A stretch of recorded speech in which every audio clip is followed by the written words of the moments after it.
भारत के संसदीय इतिहास में जुड़ा स्वर्णिम अध्याय। महिला आरक्षण विधेयक नारी शक्ति वंदन पर संसद की मुहर।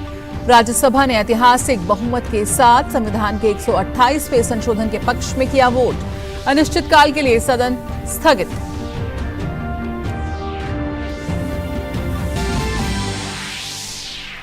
नारी शक्ति वंदन विधेयक के राज्यसभा से पारित होने पर प्रधानमंत्री नरेंद्र मोदी ने विधेयक के पक्ष में वोट करने वाली सभी सांसदों का किया धन्यवाद। भाजपा महिला मोर्चा आज पार्टी कार्यालय में प्रधानमंत्री का करेगी भव्य अभिनंदन।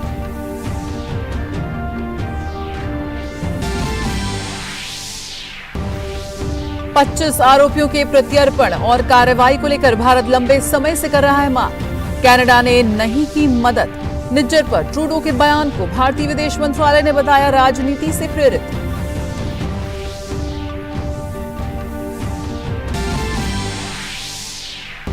सूचना एवं प्रसारण मंत्रालय ने टीवी चैनलों को आतंकवाद सहित गंभीर अपराधों के आरोपी व्यक्तियों को मंच न देने का परामर्श किया जारी। कहा ऐसे लोगों के विचार और एजेंडों को मंच न दें जो कानून द्वारा प्रतिबंधित संगठनों से हैं जुड़े। अमेरिका ने यूक्रेन के लिए नए 325 मिलियन अमेरिकी डॉलर के सैन्य सहायता पैकेज की घोषणा की।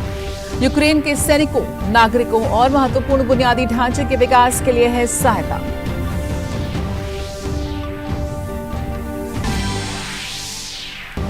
युवा पहलवान अंतिम बंगाल ने जीता विश्व कुश्ती चैंपियनशिप में कांस्य पदक। स्वीडन की एमा जोना को दी मात। जीत के साथ अंतिम ने पेरिस ओलंपिक के लिए कोटा किया हासिल।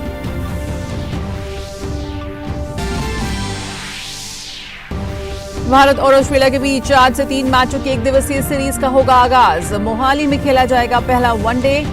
विश्व कप से पहले तैयारियों के लिहाज से ये सीरीज दोनों टीमों के लिए बेहद अहम।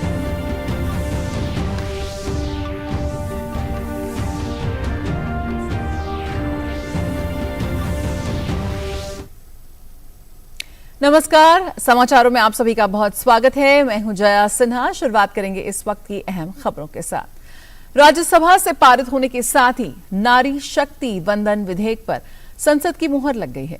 राज्यसभा में अभूतपूर्व रूप से पक्ष में 214 मत पड़े, विपक्ष में एक भी मत नहीं पड़ा। विधेयक पारित होने के साथ ही विशेष सत्र का समापन हो गया और राज्यसभा अनिश्चितकाल के लिए स्थगित कर दी गई। Honorable members, motion that the bill be passed. Result of the division, subject to correction. Ayes 214.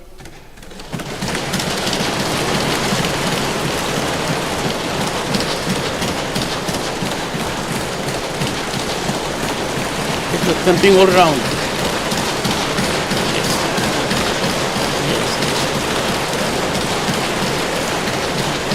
Noes 0, abstain 0. Honorable members, the motion is adopted by a majority of the total membership of the House and by a majority of not less than 2/3 of the members of the House present and voting. The bill is passed by the constitutionally required majority.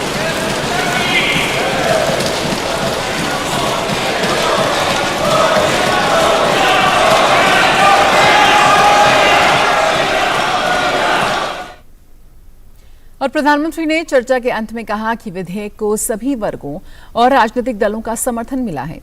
उन्होंने social media पर भी लिखा कि यह भारतीय लोकतांत्रिक यात्रा का निर्णायक क्षण है। उन्होंने कहा कि वे हम महिलाओं के मजबूत प्रतिनिधित्व और सशक्तिकरण के युग की शुरुआत कर रहे हैं। ये एक विधेयक मात्र नहीं है, बल्कि ये उन अनगिनत महिलाओं को श्रद्धांजलि है जिन्होंने हमारे देश के लिए योगदान दिया है। 140 करोड़ भारतीयों को शुभकामनाएं। नारी शक्ति को एक विशेष सम्मान सिर्फ विधेयक पारित होने से मिल रहा है ऐसा नहीं है। इस विधेयक के प्रति देश के सभी राजनीतिक दलों की सकारात्मक सोच होना, ये हमारे देश की नारी शक्ति को एक नई ऊर्जा देने वाली है। नए विश्वास के साथ राष्ट्र निर्माण में योगदान देने में नेतृत्व के साथ आगे आएगी, ये अपने आप में भी हमारे उज्जवल भविष्य की गारंटी बनने वाली है। कानून मंत्री ने चर्चा का जवाब देते हुए सदन को विश्वास दिलाया कि महिलाओं को इस बार उनका लंबित हक जरूर मिलेगा। मैं मन से इन सभी सदस्यों का धन्यवाद करता हूं जिन्होंने इस बिल को इस रूप में लाने के लिए प्रेरित तो किया। अब कह रहे हैं 27 साल लगे, उस समय भी प्रयास किया था, लेकिन अब खड़गे जी अभी कह रहे थे कि ये कब आएगा, कैसे आएगा। आशंका मत करो, मोदी है तो मुमकिन है, सब संभव है, चिंता मत करो आप। संसद से नारी शक्ति वंदन विधेयक पारित होने के बाद महिला सांसदों ने प्रधानमंत्री नरेंद्र मोदी का आभार जताया। मकर द्वार पर वित्त मंत्री निर्मला सीतारमण, मीनाक्षी लेखी, पीटी उषा, अनुप्रिया पटेल सहित कई सांसदों ने प्रधानमंत्री का अभिनंदन किया।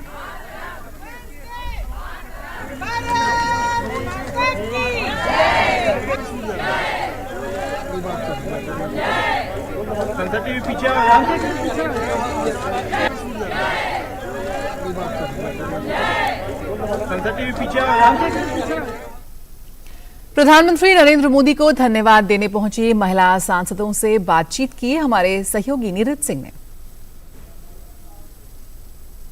राज्यसभा से महिला आरक्षण बिल पास हो गया है और उसी को लेकर अगर आप देखें तो जो महिला यहाँ पर मौजूद हैं, जो सांसद हैं और मंत्री हैं, वो यहाँ मौजूद हैं और प्रधानमंत्री का स्वागत यहाँ पर ये महिलाएं कर रही हैं, सांसद, जिनमें अगर आप देखें कि वित्त मंत्री निर्मला सीतारमण यहाँ पर मौजूद हैं। इसके अलावा मीनाक्षी लेखी यहाँ मौजूद हैं, दिया कुमारी यहाँ पर मौजूद हैं। इसके अलावा एनडीए के अलग अलग जो दल हैं उनके जो महिला सांसद हैं वो यहाँ पर मौजूद हैं और प्रधानमंत्री नरेंद्र मोदी का स्वागत कर रही हैं। 33% जो महिलाएं हैं वो आने वाले समय में लोकसभा और देश की अलग अलग विधानसभा में दिखाई देंगी। निश्चित तौर पे आज हम महिलाओं के लिए बहुत बड़ा दिन है।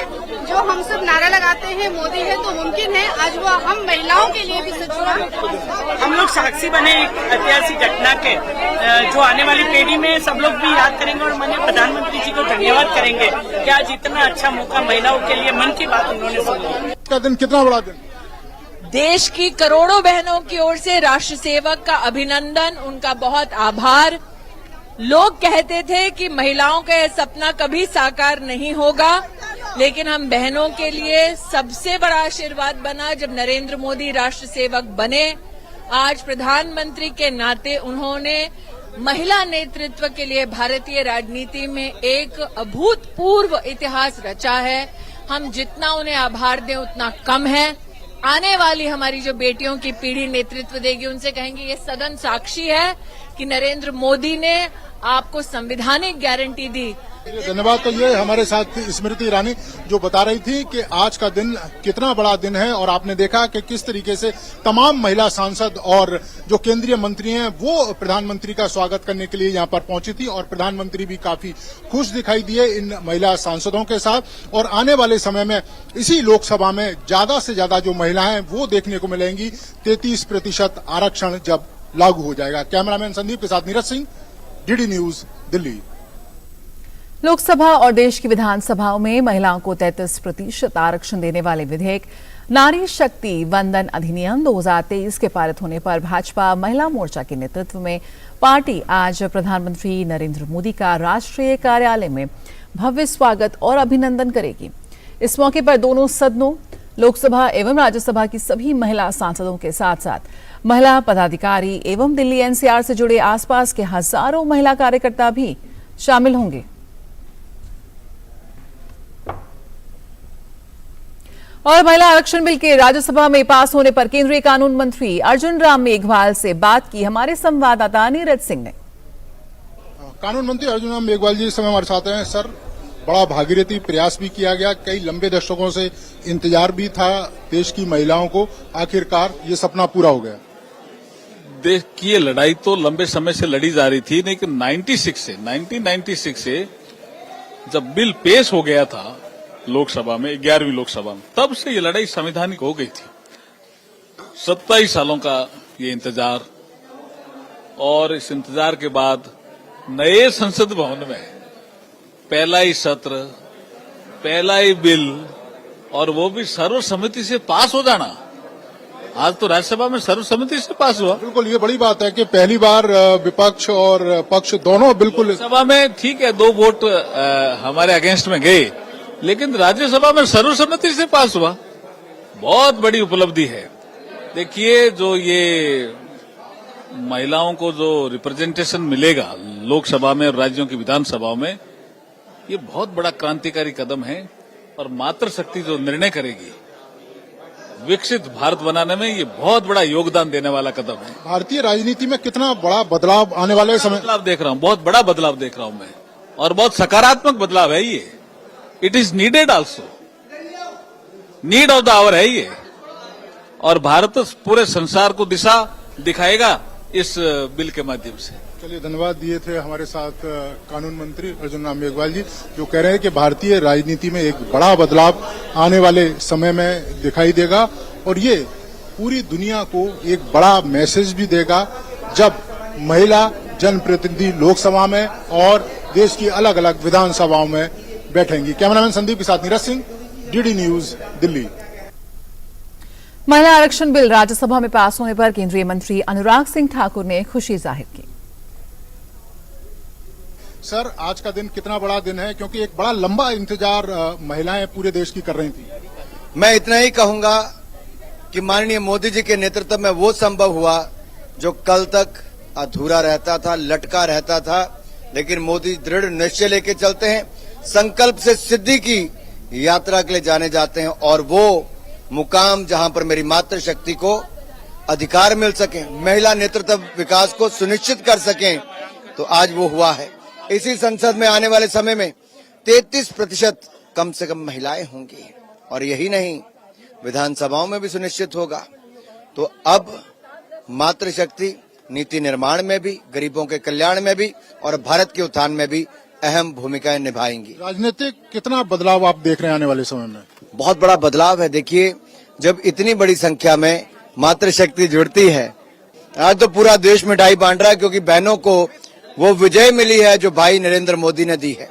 सर, कितना बड़ा बदलाव आप देख रहे हैं भारतीय राजनीति में आने वाले समय? मैं बहुत बड़ा बदलाव इसलिए देख रहा हूं क्योंकि जिस क्षेत्र में भी हमारी महिलाएं गई, चाहे विज्ञान के क्षेत्र में हो, खेतीबाड़ी के क्षेत्र में हो, सामाजिक क्षेत्र में हो, पायलट हो, शिक्षा के क्षेत्र में हो, हर जगह नए मुकाम पर पहुंचाया है। माननीय राष्ट्रपति जी भी महिला हैं, और हमारी अन्य ऐसी महिलाएं जिन्होंने एक नहीं अनेक क्षेत्रों में अच्छा किया है। अब तो नीति निर्माण में भी इनकी बहुत बड़ी भूमिका होने वाली है। बहुत बहुत बधाई, और मोदी जी का बहुत बहुत आभार। धन्यवाद। तो ये थे हमारे साथ केंद्रीय मंत्री अनुराग सिंह ठाकुर, जो बता रहे थे कि आने वाले समय में भारतीय राजनीति में कितना बड़ा बदलाव देखने को मिलेगा जब महिलाएं देश की नीति निर्धारित करेंगी, और ये दिन आज एक ऐतिहासिक दिन है, खासतौर से भारतीय महिलाओं को राजनीति को लेकर। कैमरामैन संदीप के साथ नीरज सिंह, डीडी न्यूज, दिल्ली। लोकसभा में देर रात तक चंद्रयान 3 की सफलता पर चर्चा के बाद अनिश्चितकाल के लिए स्थगित कर दिया गया। चर्चा में 60 मान्य सदस्यों ने भाग लिया। सभा की कार्रवाई अनिश्चितकाल के लिए स्थगित की जाती है। और इससे पहले सदन के नेता के तौर पर प्रधानमंत्री नरेंद्र मोदी ने सभी दलों के नेता और सदस्यों का आभार व्यक्त किया और कहा कि नारी शक्ति वंदन विधेयक का सबकी सहमति से पारित होना भारत के संसदीय यात्रा का स्वर्णिम पल था। उन्होंने उम्मीद जताई कि देश की मातृशक्ति देश को नई ऊंचाइयों पर ले जाएगी। कल भारत की संसदीय यात्रा का एक स्वर्णिम पल था।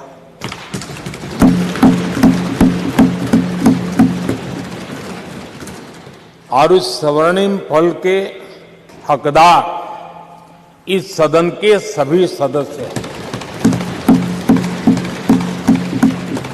सभी दल के सदस्य हैं, सभी दल के नेता भी हैं। सदन में हो या वह सदन के बाहर हो, वे भी उतने ही हकदार है। और इसलिए मैं आज आपके माध्यम से इस बहुत महत्वपूर्ण निर्णय में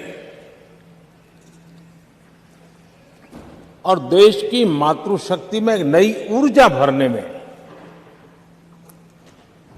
ये कल का निर्णय और आज राज्यसभा के बाद जब हम अंतिम पड़ाव भी पूरा कर लेंगे,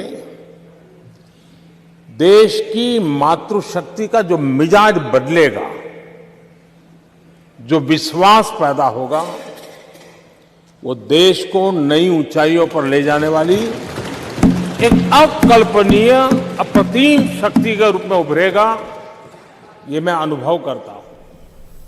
और इस पवित्र कार्य को करने के लिए आप सबने जो योगदान दिया है, समर्थन दिया है, सार्थक चर्चा की है, सदन के नेता के रूप में मैं आज आप सबका पूरे दिल से, सच्चे दिल से आदरपूर्वक अभिनंदन करने के लिए खड़ा हुआ हूं, धन्यवाद करने के लिए खड़ा हूं।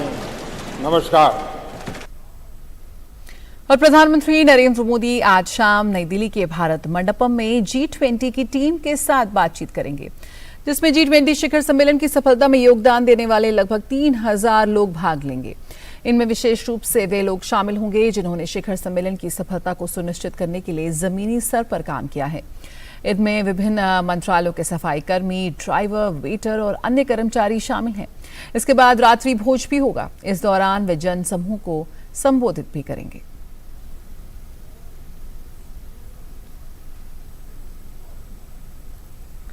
चंद्रमा के दक्षिणी ध्रुव पर उतरे भारत के लैंडर विक्रम और रोवर प्रज्ञान से इसरो आज फिर से संपर्क स्थापित करने का प्रयास कर सकता है। इसरो ने इन दोनों को 2 और 4 सितंबर को पूरी तरह चार्ज करने के बाद स्लीप मोड में डाल दिया था, क्योंकि चंद्रमा पर रात्रिकाल शुरू हो चुका था, जिसमें भयानक सर्दी और विकिरण से उन्हें गुजरना था। इसरो के अहमदाबाद स्थित अंतरिक्ष उपयोग केंद्र के निदेशक नीलेश देसाई ने कहा कि बीते 20 दिन में दोनों ने -120 से -200 डिग्री सेल्सियस जितनी सर्दी को सहन किया है। अब पृथ्वी के समय अनुसार 20 सितंबर की शाम से चंद्रमा के दक्षिणी ध्रुव पर सूर्योदय शुरू हो गया है। विक्रम और प्रज्ञान के सोलर पैनल भी उनकी बैटरी धीरे धीरे चार्ज करने लगेंगे। उन्होंने कहा कि विक्रम में 4 उपकरण और प्रज्ञान में 2 उपकरण लगे हैं। इनमें से कोई भी फिर से काम करने लगे तो इसको इसरो द्वारा चंद्रमा पर किए जा रहे काम को आगे बढ़ा पाएंगे।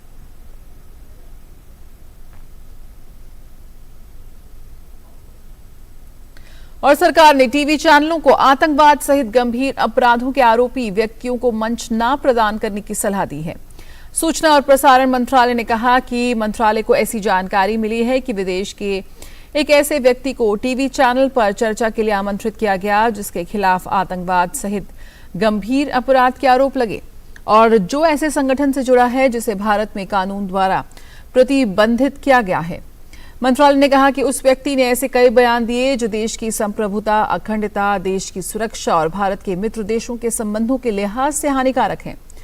मंत्रालय ने कहा है कि सरकार मीडिया की स्वतंत्रता का समर्थन करती है और संविधान के अंतर्गत उसके अधिकारों का सम्मान करती है, लेकिन टीवी चैनलों द्वारा प्रसारित की जाने वाली सामग्री केवल टेलीविजन विनियमन अधिनियम के प्रावधान के अनुरूप होनी चाहिए।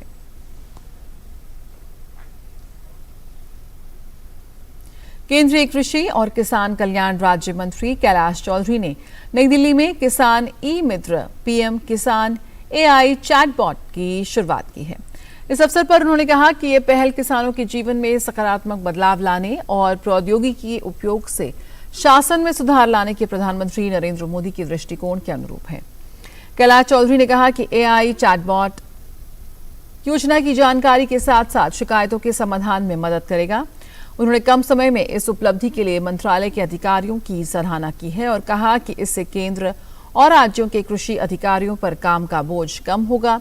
AI चैटबॉट लाभार्थियों के लिए एक व्यापक मार्गदर्शक के रूप में काम करता है। ये केंद्र सरकार की किसी प्रमुख योजना के साथ एकीकृत पहला AI चैटबॉट है। इसे ई के स्टेप फाउंडेशन और भाषिनी के सहयोग से विकसित किया गया है। वर्तमान में यह चैटबॉट अंग्रेजी, हिंदी, बंगाली, उड़िया और तमिल भाषा में उपलब्ध है। जल्दी ही ये देश की सभी 22 भाषाओं में उपलब्ध होगा। देश भर में पूरी श्रद्धा और उल्लास के साथ गणेशोत्सव मनाया जा रहा है। विभिन्न स्थानों पर विशेष थीम पर गणपति के पंडाल बनाए गए हैं। मुंबई का एक पंडाल लोगों के बीच चर्चा का विषय बना हुआ है। दरअसल इस पंडाल की थीम वंदे भारत एक्सप्रेस पर रखी गई है। पंडाल को डिजाइन करने वाले डिजाइनर दीपक मकवाना ने बताया कि हर साल वे मेक इन इंडिया थीम पर गणपति पंडाल बनाते हैं। इस साल वंदे भारत एक्सप्रेस की थीम पर पंडाल को डिजाइन किया गया है। ये पंडाल इतनी खूबसूरती से बनाया गया है कि यहां आने के बाद आपको लगेगा कि आप प्लेटफॉर्म पर खड़े हैं।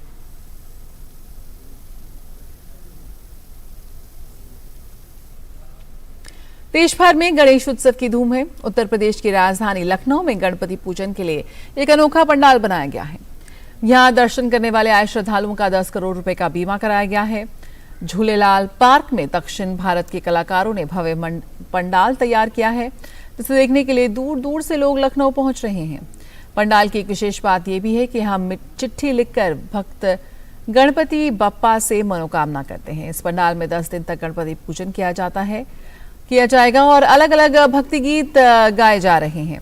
हर रोज यहाँ हजारों की संख्या में भक्त गणपति बप्पा के दर्शन करने के लिए आ रहे हैं, जिनको मोदक और लड्डू का प्रसाद दिया जा रहा है। पंडाल में 12,000 स्क्वायर फीट में श्रद्धालुओं के लिए बैठने का स्थान बनाया गया है, जो पूरी तरह से वाटरप्रूफ और वातानुकूलित है। इस पंडाल की ऊंचाई जमीन से 74 फीट है, जिसकी वजह से ये दूर से ही राजमहल की तरह दिखाई देता है। ब्रिटेन ने संयुक्त राष्ट्र सुरक्षा परिषद में भारत की स्थायी सदस्यता का समर्थन किया है। ब्रिटिश विदेश मंत्री जेम्स क्लेवर्ली ने सुरक्षा परिषद में सुधार पर बल देते हुए कहा कि इसका विस्तार कर भारत, ब्राजील, जर्मनी और जापान को स्थायी सदस्य बनाया जाना चाहिए। विदेशी मामलों की परिषद में ब्रिटिश विदेश मंत्री ने कहा कि हमारे सामने बहुत सी वैश्विक चुनौतियां हैं, लेकिन हमें अवसर को सकारात्मक प्रगति में बदलना होगा।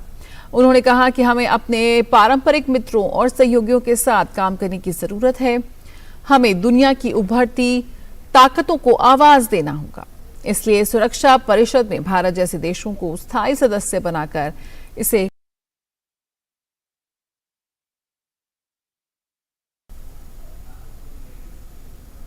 अमेरिका ने यूक्रेन को आर्थिक मदद देने की घोषणा की है। अमेरिका ने रक्षा विभाग ने कहा अमेरिका के कि यूक्रेन की महत्वपूर्ण सुरक्षा और रक्षा जरूरतों को पूरा करने के लिए $325 मिलियन की अतिरिक्त सुरक्षा सहायता की घोषणा की गई है। इस मदद से यूक्रेन को अपने बुनियादी ढांचे को मजबूत करने में मदद मिलेगी। इसमें यूक्रेन को अपने संप्रभु क्षेत्र को फिर से हासिल करने के प्रयासों में सहायता हासिल होगी।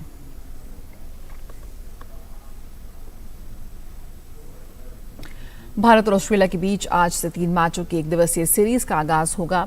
आईसीसी वनडे क्रिकेट विश्व कप से पहले टीम इंडिया शुक्रवार से ऑस्ट्रेलिया के साथ 3 मैचों की 1 दिवसीय सीरीज खेलेगी।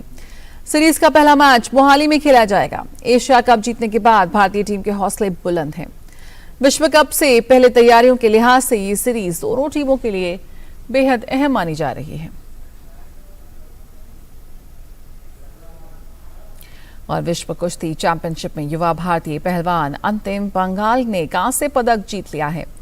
53 किलोग्राम भार वर्ग में कांस्य पदक के लिए हुए मुकाबले में अंतिम ने 2 बार की यूरोपियन चैंपियन स्वीडन की एमा जोना को हराने में सफलता पाई।